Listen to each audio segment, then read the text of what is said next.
Eden's Fall, Chapter 2, The Awakening.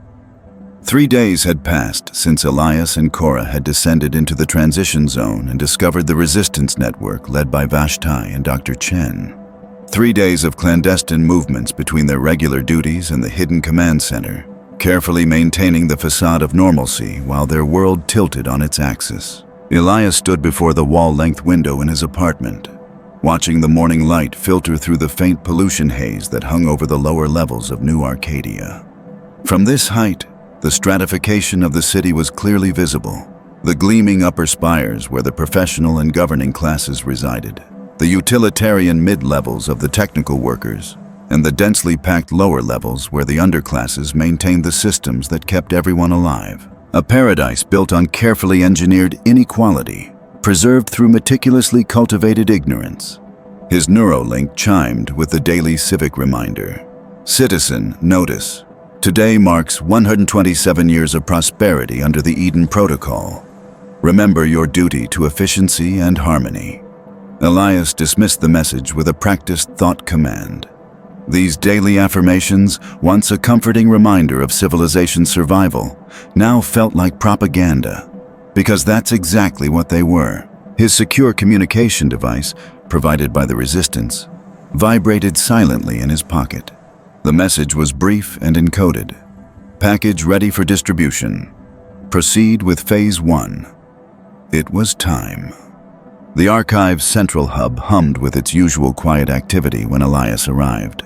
Digital librarians cataloged and cross-referenced the carefully curated history of New Arcadia and the Eden Protocol, while research assistants prepared materials for the upcoming Remembrance Day ceremonies. "You're later than usual," Maya observed as he entered his office. She followed him inside, closing the door behind her. "Security screening at the transit hub again?"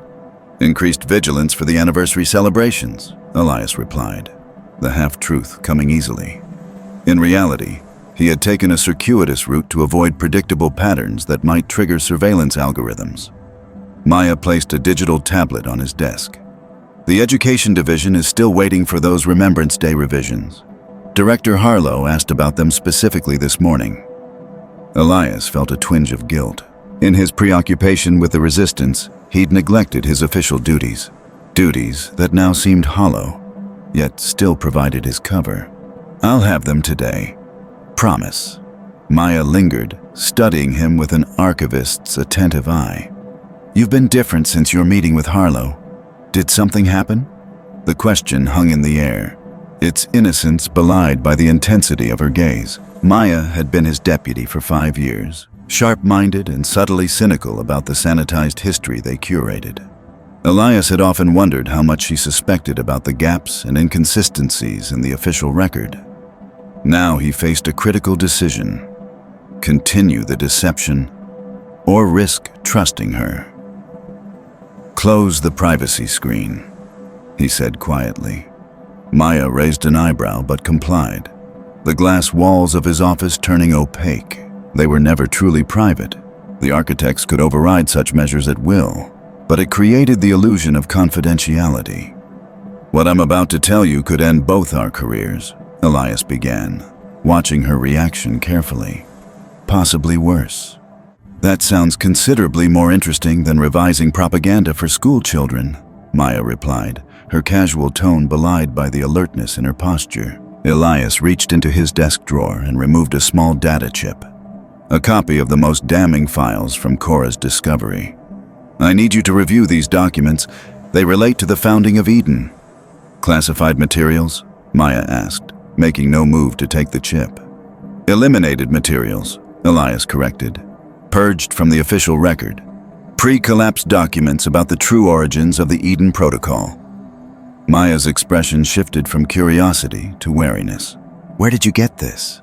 "That's not important right now. What matters is whether you're willing to see information that contradicts everything in our archives." For a long moment, Maya said nothing, her analytical mind visibly weighing the implications. Finally, she extended her hand. "Show me." An hour later, Maya sat in stunned silence, the projection of the original Project Eden presentation floating between them. "This can't be real," she whispered. though her tone suggested she already believed it was. They deliberately caused the collapse? Billions dead as part of a social engineering project? The evidence is compelling, Elias said. And there's more. Population selection criteria, genetic screening parameters, psychological compliance tracking. Eden wasn't just about saving humanity. It was about reshaping it. Maya gestured to the projected image of the boardroom where Eden's architects had calmly discussed the engineering of global catastrophe. I recognize some of these people. Their descendants are on the current council. A dynasty built on genocide, Elias confirmed. Passed from generation to generation, along with the secret of what they did. And you're showing me this because I need your help, Elias admitted. And because you've always seemed to suspect that our historical records weren't entirely accurate. A bitter smile crossed Maya's face. When you spend your career noting the small inconsistencies, the convenient omissions, the subtle shifts in narrative over time, let's just say I'm not entirely surprised. She deactivated the projection with a gesture. What exactly are you planning, Eli? There's a network, he explained carefully. People who've preserved fragments of the truth, waiting for concrete evidence to confirm it. We're going to distribute this information throughout New Arcadia, starting with the underclasses. Revolution? Maya's tone was skeptical. Against the architects who control every aspect of our lives? Awakening, Elias corrected. People deserve to know the truth about the society they live in, the history they commemorate. What happens after that, we'll see. Maya considered this, her expression unreadable. And if I decline to participate in this awakening? It was the question Elias had been dreading. He couldn't force Maya's cooperation, and if she reported him, everything would unravel before it began. Then I'll walk out that door, he said simply. And we'll never speak of this again. You can report what I've shown you or pretend it never happened. That's your choice. Maya studied him for what felt like an eternity. Then, unexpectedly, she laughed. A short, sharp sound with little humor in it. Do you know why I became an archivist, Eli? She asked. The question caught him off guard. Professional aptitude? Family tradition? My grandmother, Maya said, her voice soft with memory. She worked in the transition zone commissary during the early years of New Arcadia. She used to tell me stories about the founding that didn't quite match the official record, whispers she'd heard from the original survivors. Elias felt a surge of hope. What kind of whispers? That some communities had been surviving well after the supposed total collapse. That they were denied entry to Eden despite having valuable skills and resources. That the selection process wasn't based entirely on merit. Maya's eyes hardened. I became an archivist to find evidence of those stories, to understand what really happened. After years of searching and finding nothing but sanitized accounts, I began to think my grandmother had been repeating unfounded rumors. And now I know she was right. Maya stood decisively. I'll help you, but not just for some abstract ideal of truth. For her, and for all those whose stories were erased from history. Relief washed over Elias. Having Maya's support wouldn't just provide additional access within the archives. It validated his own decision to act. If others felt as strongly when confronted with the truth, perhaps change was possible after all. There's a meeting tonight, he told her. In the transition zone. I can take you if you're certain. I've spent my career preserving a false history, Maya replied with quiet determination. I'm ready to help reveal the true one.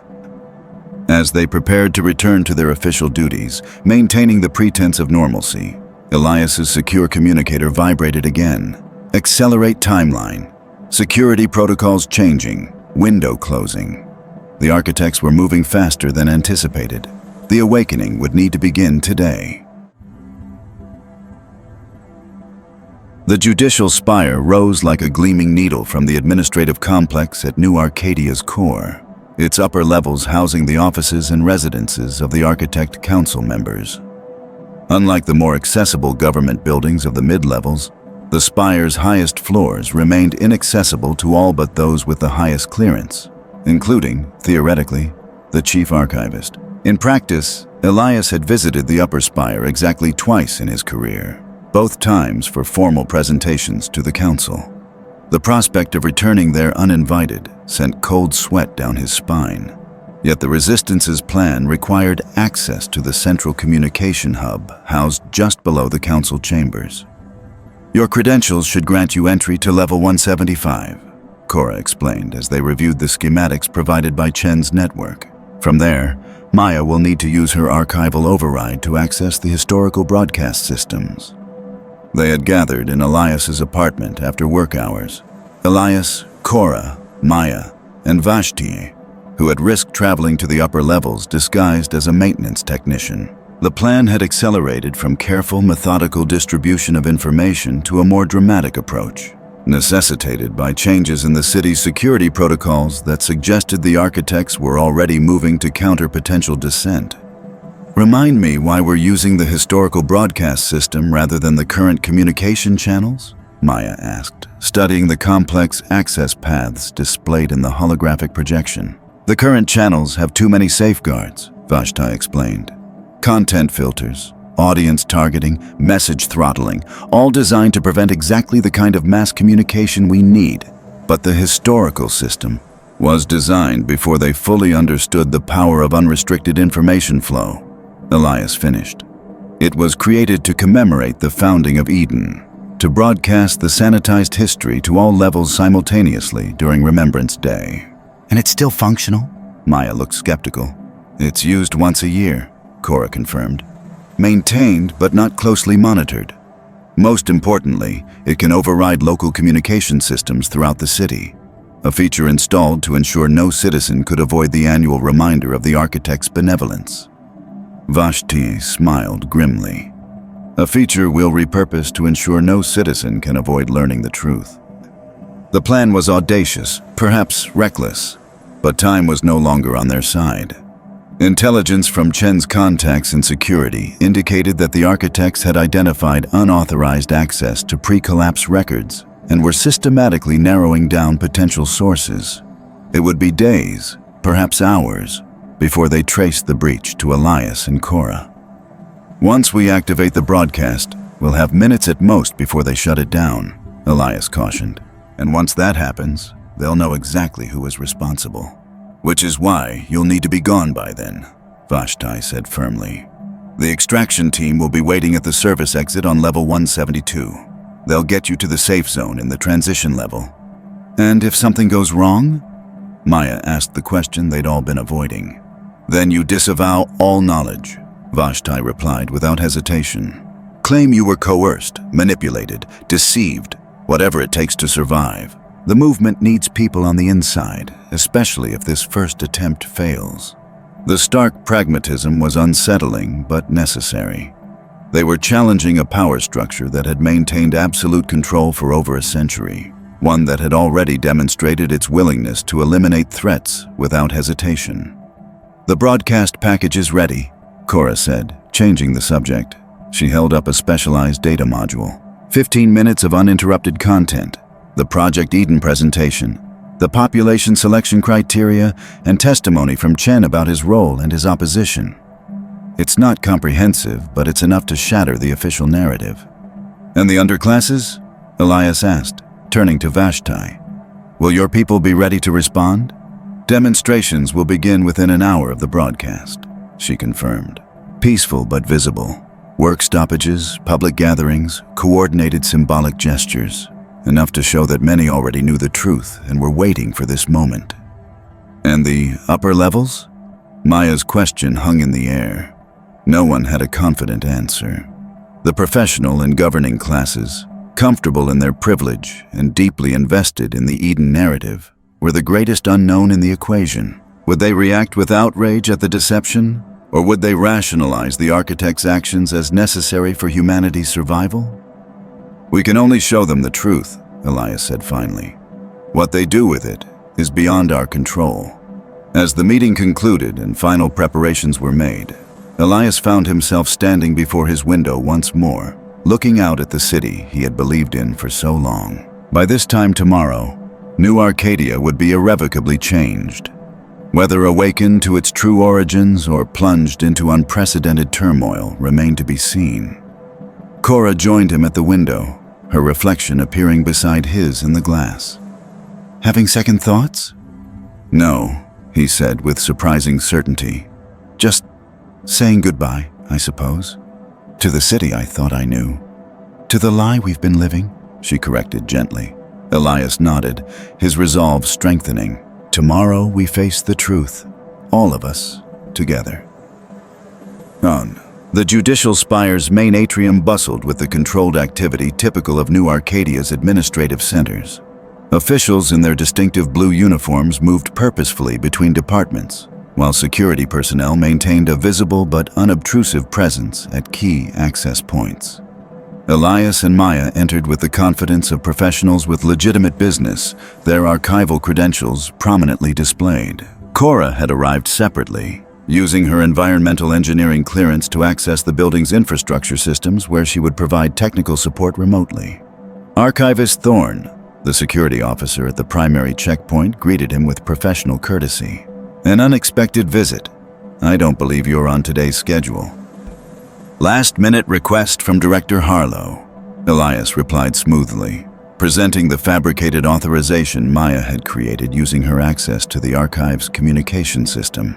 "Final verification of historical materials for the Remembrance Day ceremony." The officer scanned the authorization, her expression neutral. "And Archivist Levine will be assisting?" "The director requested comprehensive review of the commemorative broadcasts," Maya explained, her tone suggesting bureaucratic tedium rather than revolutionary intent. "Apparently there were technical issues during last year's ceremony." After a moment that stretched Elias's nerves to breaking point, the officer nodded. "You're cleared for levels 170 through 175. Please note that Council security protocols require an escort for any movement above level 175. "Of course," Elias agreed, relief flooding through him as they were waved through. The elevator ride to level 175 was silent. Both archivists aware of the surveillance systems monitoring every public space in the spire. Only when they reached their destination and located the small technical room housing the historical broadcast controls did they allow themselves to exchange meaningful glances. "Security access point," Maya murmured, examining the biometric scanner beside the door. "Archives override should work, but it will create a log entry." "Unavoidable," Elias replied quietly. "Once we start the broadcast, subtlety becomes irrelevant." Maya placed her palm on the scanner, her archival credentials granting access after a tense moment of verification. The door slid open to reveal a compact control center, its design noticeably older than the sleek interfaces common throughout New Arcadia. "The original broadcast system," Elias observed, running his hand over the physical control panel. "Preserved for historical significance, I imagine." "And convenience," Maya added, examining the interface. "Digital systems can be hacked remotely. This requires physical presence." She inserted a specialized tool into the master control port. "Cora, are you connected?" Their communicators crackled softly. "Patched in and ready," Cora's voice replied. "I've initiated a minor environmental control malfunction 3 levels down to distract security. You have approximately 12 minutes before they resolve it." Working quickly, Maya bypassed the standard authorization protocols while Elias prepared the data module containing their revelatory broadcast. The system, designed decades ago when the architect's control was newly established, lacked many of the sophisticated security measures that would have made their plan impossible on more modern equipment. "Broadcast package loaded," Elias confirmed as the system accepted the data module. "Citywide distribution ready." "Timing is critical," Cora reminded them through the communicator. "The moment you activate, I'll lock down the override controls from my position. It won't hold them for long, but it should give us the full 15 minutes. Elias's hand hovered over the activation control, a momentary hesitation seizing him as the magnitude of what they were about to do truly registered. They were not simply revealing historical facts. They were potentially destabilizing the only functioning society left on Earth. "Eli?" Maya prompted softly, sensing his conflict. "What if we're wrong?" he whispered. "What if the truth doesn't lead to justice, but to chaos?" Maya placed her hand over his. "The architects made that decision for billions of people without their knowledge or consent. Are we any different if we decide humanity can't handle the truth about its own history? She was right, of course. The fundamental principle that had driven him from the moment he discovered the files was simple. People deserved to know the truth about the society they lived in, the sacrifices that had created it, and the lies that sustained it. Initiating broadcast, he said, and pressed the control. For a moment, nothing seemed to happen. The control room remained silent except for the soft hum of the ancient equipment. Then Cora's voice came through the communicator, tense with excitement. "Signal confirmed. Broadcasting on all emergency channels, all levels. It's working, Eli, it's working." Across New Arcadia, from the highest spires to the deepest underclass levels, the carefully controlled information systems were being overridden. Public screens, personal devices, even the massive projections that adorned the central gathering spaces, all now displayed the unaltered presentation from Project Eden's founders, detailing their plans to engineer global catastrophe and emerge as humanity's saviors. "Package playing at 100% integrity," Maya reported, monitoring the system. 12 minutes remaining. They had done it. For the first time in over a century, the citizens of New Arcadia were seeing the unfiltered truth about their society's origins. Now came the part they couldn't control: how those citizens would respond. Elias stepped back from the console, a strange calm settling over him. "We need to move. Extraction team will be waiting." "Wait," Maya said suddenly, her attention caught by the security monitor. "We have incoming. Security team, level 175, moving fast." Cora's voice crackled over the communicator. "That's not possible. The environmental distraction should have—" "They know," Elias realized, a cold certainty washing over him. "They were waiting for us to make our move." The door to the control room slid open before they could react, revealing not the standard security officers they had expected, but 4 members of the Architect Council's personal guard, elite enforcers rarely seen outside the council chambers. "Archivist Thorne, Archivist Levine." The lead guard's voice was almost regretful. "By authority of the Architect Council, you are detained for crimes against social harmony." Maya reached for the emergency transmitter hidden in her clothing, their last resort signal to the resistance, but never completed the motion. A focused pulse from the guard's device struck her mid-movement, her body crumpling in an induced neural shutdown. "Please don't resist, Archivist Thorne," the guard advised as his companion secured the unconscious Maya. "Director Harlow specifically requested you be brought in undamaged." Elias felt a surge of bitter understanding. Harlow had known, perhaps not everything, but enough to set a trap and wait for them to spring it. The question was whether their broadcast would continue long enough to matter. "The truth is already out," he said, making no move to resist as restraints were applied to his wrists. "You can't contain it now." The guard's expression revealed nothing. "The Architect Council will address the unauthorized communication. Citizens will receive clarification shortly." As they led him from the control room, Elias caught a glimpse of the broadcast monitor. Chen's testimony was playing, the elderly scientist explaining how he had opposed the final solution proposed by Project Eden's leadership. The broadcast had reached the 8-minute mark, over halfway through their prepared content. Whatever happened next, some truths had been revealed that could never be completely erased. Whether that would be enough remained to be seen. The detention cell was unlike anything Elias had expected. Rather than the austere, intimidating space he had imagined, he found himself in what appeared to be a comfortable residential suite, complete with tasteful furnishings and ambient lighting designed to soothe. Only the absence of windows and the subtle reinforcement of the door indicated its true purpose. New Arcadia's approach to containment, like everything else in the city, prioritized appearance over obvious function. He had been isolated for what felt like hours, though without access to his Neuralink, disabled upon his detention. Precise time was difficult to gauge. The guards had provided no information about Maya's condition or Cora's fate, and his requests for legal representation had been met with polite assurances that appropriate procedures were being followed. Finally, the door slid open to reveal Director Harlow, looking older and more weary than Elias had ever seen him. "You've created quite a situation, Archivist Thorne," Harlow said without preamble, settling into the chair opposite Elias. "One that will require considerable resources to resolve." "You mean to suppress the truth?"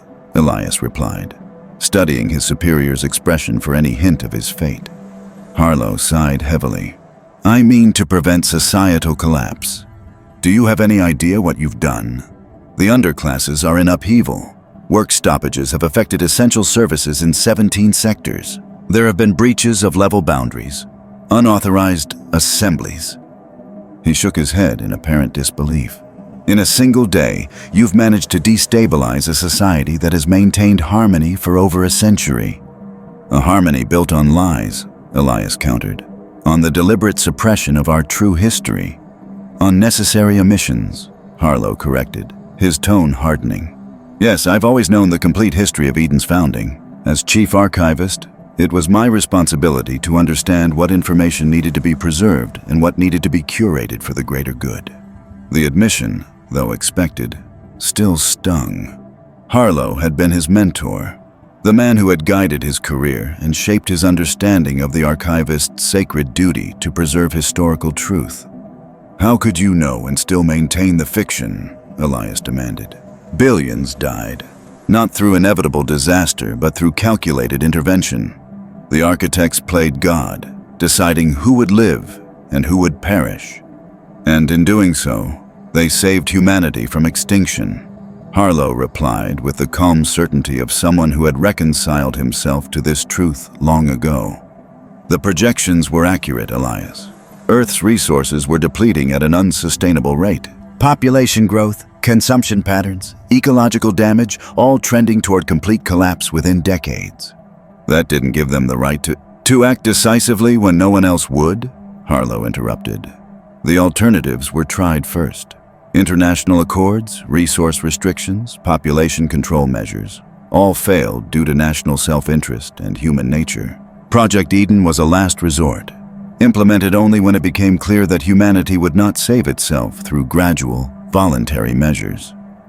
Elias leaned forward, challenging his former mentor directly. "And that justifies the deliberate acceleration of environmental catastrophe, the engineered conflicts, the selective salvation that prioritized genetic profiles and psychological compliance over human dignity?" For the first time, uncertainty flickered across Harlow's features. The methods were extreme, perhaps unconscionable by normal ethical standards. But the outcome? He gestured vaguely, indicating the city beyond the walls. New Arcadia, a sustainable society where humanity continues, where culture and knowledge are preserved, where children are born into a world that can support them indefinitely. A paradise for the chosen few, built on the graves of billions. A difficult truth, Harlow acknowledged. One that the Council believed, still believes, society cannot bear in its entirety. The guilt would be paralyzing, the resentment divisive. Unity requires a narrative that inspires rather than condemns. Elias had expected justifications, perhaps threats, but not this calm rationalization of historical genocide. What disturbed him most was that he could follow Harlow's logic, could see how a person might convince themselves that the end justified the most horrific means imaginable. "What happens now?" he asked finally. "To me? To the others?" Harlow's expression softened slightly. "That depends largely on your cooperation. The Council is preparing an official response to the unauthorized broadcast, a contextualization that will acknowledge certain historical complexities while emphasizing the necessity of the Eden Protocol in humanity's survival." "A new layer of propaganda," Elias translated bitterly. "A moderated truth," Harlow corrected. "One that allows for some acknowledgement of the past without destabilizing the present. Your participation in this narrative would be valuable. As the Chief Archivist who discovered these historical nuances, your endorsement of the official context would carry significant weight." The implication was clear. Cooperation could mean leniency, not just for himself, but potentially for Maya and Cora as well. The alternative remained unstated but obvious. "And if I refuse?" Harlow stood, straightening his immaculate uniform with practiced precision. "Then more aggressive social recalibration would be necessary. Your knowledge of archival systems and your connections to the Resistance Network make you too valuable and too dangerous for standard containment. He paused at the door. Consider carefully, Elias. The Council meets in 6 hours to finalize its response. Your decision is expected by then. After Harlow's departure, Elias sat in the artificial stillness of the detention suite, weighing impossible choices. Cooperation meant betraying the truth he had sought to reveal, undermining the awakening they had sacrificed so much to initiate. Refusal meant facing recalibration, the euphemism for the invasive neurological procedures that rewrote personalities and reframed memories. Either way, the architects would attempt to regain control of the narrative. The question was whether the truth had already spread too far to be contained. His thoughts were interrupted by a subtle change in the lighting, followed by a barely perceptible shift in the air pressure. For a moment, he thought it might be a malfunction in the cell's environmental systems.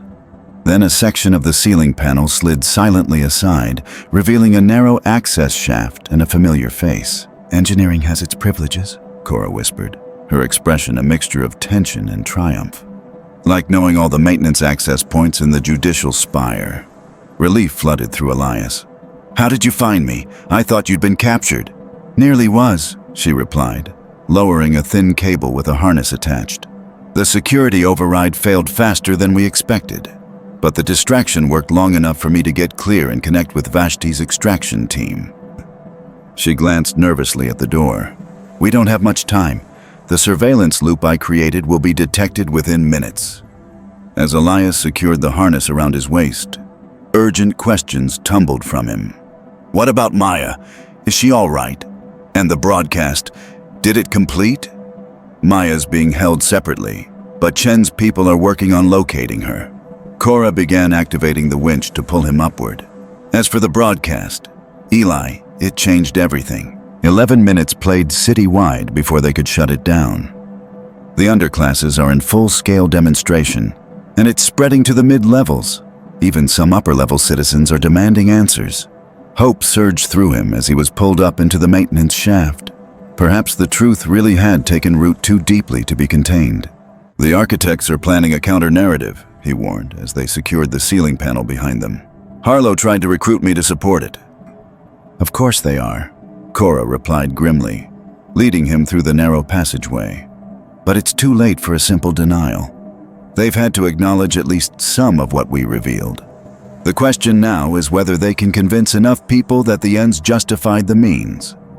The maintenance shaft connected to a service elevator that brought them to a lower level of the spire, where they transferred to a cargo transport, typically used for supplying the administrative offices. Throughout the complex extraction, Elias marveled at the invisible infrastructure that supported New Arcadia's gleaming facade, and at how thoroughly the Resistance had infiltrated that infrastructure.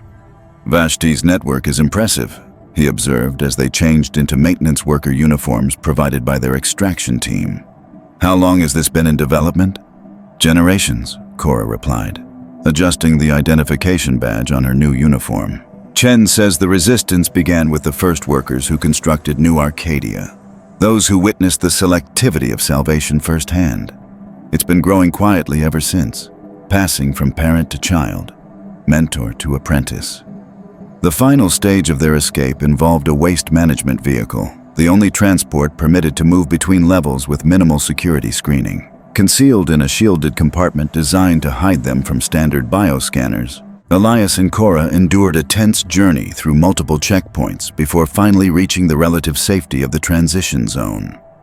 Chen was waiting for them at the hidden entrance to the Resistance headquarters, his aged face lined with equal parts concern and satisfaction. "You've succeeded beyond our expectations," he told them as they entered the command center, where dozens of Resistance members monitored communication channels and coordinated responses across the city. "And paid a higher price than we anticipated. I'm sorry about Archivist Levine." "We'll get her back," Cora insisted, though the uncertainty in her voice betrayed her concern. Chen nodded, but his expression remained grave. "Perhaps. But first we must consolidate what we've gained. The truth is spreading, but the architects still control the primary information channels. Their response will be sophisticated, designed to acknowledge enough truth to seem reasonable while preserving the essential mythology of benevolent salvation. On the central display, footage from throughout New Arcadia showed the immediate aftermath of their broadcast. In the underclasses, large gatherings had formed in common areas, workers abandoning their posts to join growing demonstrations. In the mid-levels, the response was more varied: confusion, debate, smaller gatherings of citizens demanding clarification. The upper levels, predictably, showed the least visible disruption, though reports indicated unusual levels of private communication and unscheduled gatherings in residential zones. "What's the next step?" Elias asked, still processing the scale of what they had initiated. Vashti approached, her expression resolute. "Consolidation and continuation. We've established communication with sympathetic leaders in each level sector. The immediate goal is to prevent the architects from isolating the underclass demonstrations and portraying them as a fringe movement. And longer term? Transformation," Chen answered simply. "Not destruction. New Arcadia remains humanity's best hope for sustainable existence, but an end to the stratified control and historical deception that has defined it since its founding." Looking at the monitors displaying unrest throughout the city, Elias wondered if such controlled transformation was possible. Revolutions, once begun, rarely followed their architects' designs. "The architects won't relinquish control willingly," he observed, "and they still command the loyalty of the security forces." "Not all of them," Vashti corrected. "We have supporters throughout the security apparatus, particularly in the lower and mid-levels. The question is whether they'll act when the moment comes." "And when will that be?" Chen's weathered face took on a distant expression, as if seeing beyond the immediate crisis to its inevitable conclusion. "When the architects realize that containment has failed, when they understand that the carefully constructed mythology of Eden can no longer be maintained, when they must choose between adaptation and destruction." The confrontation that had begun with a simple data cube found in the wasteland was accelerating toward a reckoning that would determine New Arcadia's future, and perhaps humanity's as well. As Elias studied the growing demonstrations across the city, he wondered what would emerge from the awakening they had triggered: a more just society built on acknowledged truth, or the collapse of the last stable human civilization. The truth had been revealed, but its consequences were still unfolding. The Architect Council's response came 18 hours after the unauthorized broadcast, delivered via every communication channel in New Arcadia. Rather than the expected denial or authoritarian crackdown, the message struck a tone of somber acknowledgement, a calculated concession designed to diffuse growing unrest. Elias watched the broadcast alongside the resistance leadership, analyzing every carefully chosen word and gesture from Senior Architect Keller, the Council's public representative. "Citizens of New Arcadia," Keller began, her expression grave yet composed. "Recent unauthorized communications have presented partial historical information regarding the founding of our society. While these communications contained elements of fact, they lacked crucial context necessary for proper understanding." Chen snorted derisively. "Thus begins the rewriting of history yet again." Keller continued, "It is true that Project Eden's founders faced unprecedented challenges in the pre-collapse era: ecological degradation, resource depletion, and population pressures that threatened humanity's continued existence. It is also true that they took decisive, sometimes extraordinary measures to ensure humanity's survival." The admission was more forthright than Elias had expected, though still couched in euphemism. "What the unauthorized broadcast failed to convey," Keller explained, "was the exhaustive efforts made to avert catastrophe through conventional means.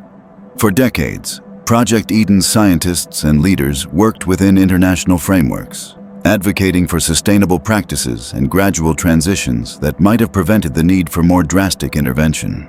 "A convenient narrative," Vashti muttered. "One conveniently absent from any historical record.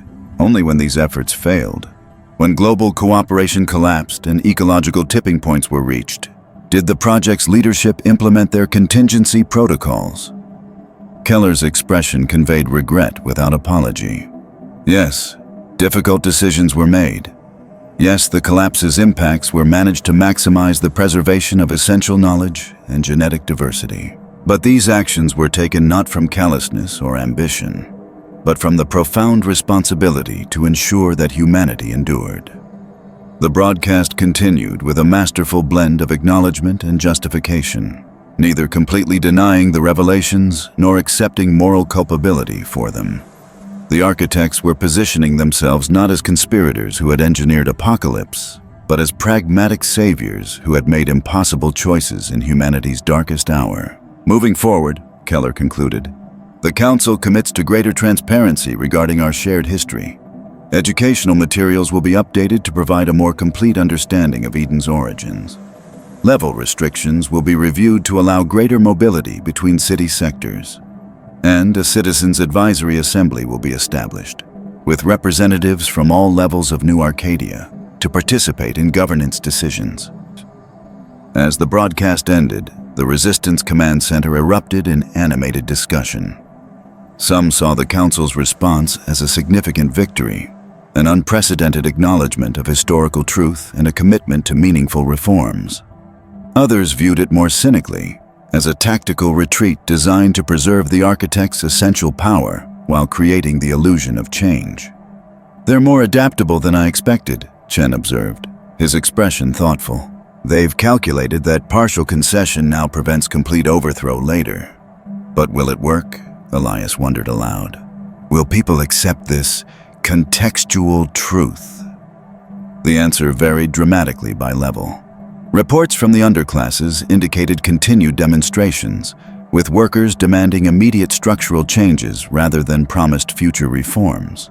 The mid-levels showed more division, with many professionals accepting the Council's explanation while others joined calls for more fundamental transformation. The upper levels remained outwardly calm, though persistent rumors suggested intense private debate among the governing class. They've created a schism, Vashti realized, studying the pattern of responses across the city. By acknowledging partial truth and offering limited reforms, they've separated those who will accept incremental change from those who demand complete transformation. It was a classic strategy of maintaining power in the face of challenge. Divide the opposition, satisfy the moderates, isolate the radicals. Elias had studied similar patterns in pre-collapse political histories preserved in the archives. So what now? Cora asked, the question directed at everyone, yet no one in particular. Do we accept these concessions as a first step, or push for more immediate change? Chen's weathered face revealed the weight of decades spent preserving truth in hope of this very moment. We've achieved what once seemed impossible, forced the architects to acknowledge the true origins of Eden. But acknowledgement without accountability, truth without transformation, it's not enough. The momentum is with us now, Vashti added. If we accept these minor reforms, the energy for real change will dissipate. The architects know this. It's why they've responded so quickly. A communication alert interrupted their discussion. One of the resistance operators called out, "Incoming message from Inner Circle Security. They've located Archivist Levine. She's being transferred to the recalibration center in the medical spire." The news silenced all other conversations. Recalibration, the euphemistic term for the neurological procedures that rewired personalities and restructured memories, would effectively erase Maya as they knew her, replacing her identity with one more compliant with architect ideals. When? Elias demanded. 6 hours from now.